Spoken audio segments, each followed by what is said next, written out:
Bismillahirrahmanirrahim. Alhamdulillahi Rabbil Alameen.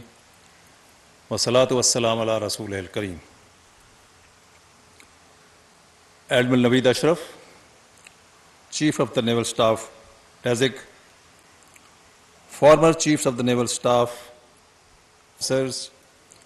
officers, Chief Petty Officers, sailors, Navy civilians, ladies and gentlemen, Assalamu alaikum. To begin with, I profoundly thank Allah subhanahu wa ta'ala for His countless blessings that enabled me to command Pakistan Navy with dignity and honor. I stand here today with a deep sense of humility and pride. Humility for being in the wake of my worthy predecessors who stood here before me, and pride because by the bounty of Allah subhanahu wa ta'ala, I was able to discharge my duties to the best of my abilities and in the best interest of service. I am about to pass on the reins of this great service to my worthy successor. Here, I would congratulate Admiral Naveed Ashraf for having been appointed to this prestigious yet onerous responsibility. Ladies and gentlemen, during the last 3 years, we witnessed the world transform due to COVID-19 pandemic. Navies across the world faced unprecedented challenges in maintaining optimum operational readiness. The pandemic also impacted the world economy due to large-scale shutdowns, and Pakistan was no exception. We also endured deteriorated internal security situation, post-US withdrawal from Afghanistan, and the devastating floods of 2022 that struck us at a critical juncture, causing loss of precious lives and accentuating strains on an already fragile economy. I say this with full satisfaction that by the grace of Allah, untiring support of my principal staff officers at Naval Headquarters and field commands, who were able to steer Pakistan Navy through these turbulent times. Today, the Navy stands as a strong and vital arm of country's armed forces, capable of protecting our maritime frontiers and radiating deterrence. Pakistan Navy has also emerged as an effective contributor towards socio-economic uplift of the country, bringing a paradigm shift in the image of Pakistan Navy at the national and international levels. Today, the backbone of our service is formed by state-of-the-art surface ships, a dependable subsurface force, superior naval aviation, and agile marines. Me and my team strive for this transformation, which was made possible by our shift from threat-based to capability-based planning, from a mere defender to a warfighter mindset, and from a reactive crisis handler to a proactive problem-solver approach. This has been incorporated into our training from basic to advanced professional courses as well. I am fully confident that this will continue to get strengthened with time. Our successes as a service would greatly depend on our willingness to embrace innovation, adapt to changing times, and be prepared to leverage technology to fight wars that may be beyond our current imagination. I emphasized on introduction of AI and mechatronics in the Navy.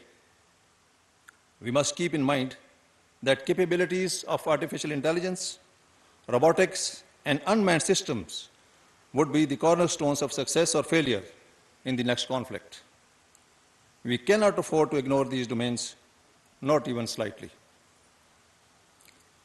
In this age of fifth-generation warfare, our people are under a multitude of social, economic, and ideological stresses, which are ubiquitous in nature. This needs us to continue to stay engaged with our crew so that all adversarial attempts may be fought back strongly. It was my personal goal to make sure our people understood the importance of information security and perils of the misguided social media. This is something that must continue to be an area of real concern. Ladies and gentlemen, as India transitions into Bharat, we will see pronounced fundamentalism, extremism, and bigotry in our neighborhood. This implies a significant warmongering and expansion-centered agenda that will complicate security challenges for us in the future. Cold start, proactive operations, and dynamic response strategy represent various forms of aggression rather than defensive constructs. We must be prepared to respond to these challenges with professionalism, preparedness, and unwavering self-esteem.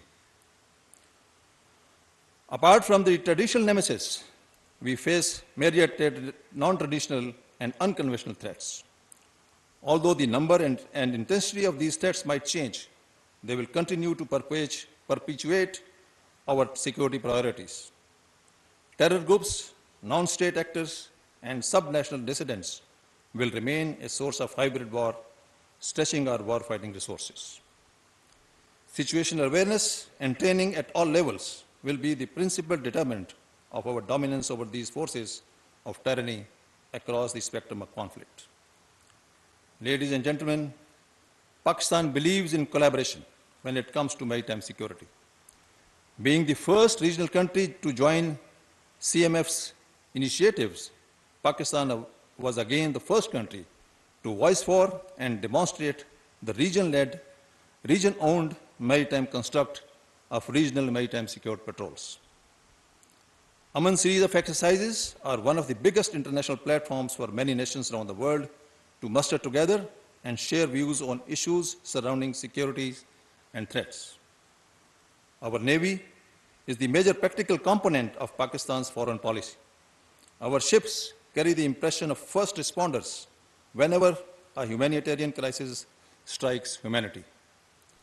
Tsunami relief, Sri Lankan floods, Pakistan's super floods, the African food crisis, and Turkey earthquakes are some of the occasions where our naval ships played instrumental role in HADR. In the recent Pakistan floods, our brave men and women rendered their exemplary services and rescued thousands of flood victims and provided medical relief and shelter. Cognizant of the enormous potential of blue economy, Pakistan Navy, in collaboration with Ministry of Maritime Affairs, spearheaded first ever Pakistan International Maritime Expo and Conference earlier this year. I hope and believe that Admiral Amjad will continue focusing on this domain. Contribution to nation building has always been on the agenda of naval chiefs, and our service has done enormous work to provide quality education, improved health care, and other services to our coastal communities. Ladies and gentlemen, over the course of my 3 years as Chief of the Navy, I have observed that leadership can be distilled into two core skill sets: being a pathfinder and a problem solver. We live in an age of change where combating uncertainty is the key leadership function. Being a pathfinder will instill an unshakable belief in your ideas, plans, and motives among your crew. Now more than ever, a clear-headed, bold, and decisive approach is needed. Problem solving is the second most crucial set that our officers and men must possess. In military service, do not think of any problem-free day. It won't happen. This necessitates leaders in these uncertain times to have or develop the quintessential capability to solve problems. Our leaders must avoid getting entrapped by risk aversion where it comes to those two skill sets. The work of arms is all about risk.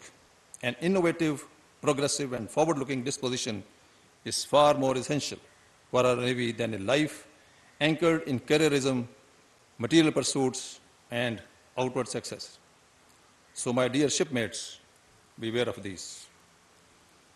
Ladies and gentlemen, where we stand today would have been possible without the blessings of Allah subhanahu wa ta'ala and unflinching support extended by the finest body of men and women, which I had the honor to command. As I hand over the command of Navy to Admiral Naveed Ashraf, I wish him the best of luck and a rewarding tenure in office. The Admiral has a distinguished career, studded with notable achievements, and I am sure he would prove to be an able and worthy successor who will lead the Navy to newer heights, inshallah. In the end, I would like to thank the government for having reposed their trust in me and providing Pakistan Navy much needed resources despite economic crunch to meet pressing operational service needs. I also thank Ministry of Defense, Joint Staff Headquarters, and sister services for rendering all-out support to Pakistan Navy in execution of its sacred responsibilities of maritime defense. I find myself short of words to express my gratitude to Allah subhanahu wa ta'ala for His countless blessings throughout my life, and in particular during my tenure at the helm of Pakistan Navy. As I say farewell to arms, I pray to Allah subhanahu wa ta'ala to enable Pakistan Navy to continue to gain strength and achieve zenith of excellence. Ameen. May Allah be our guardian. Pakistan Navy Zindabad. Pakistan Paindabad.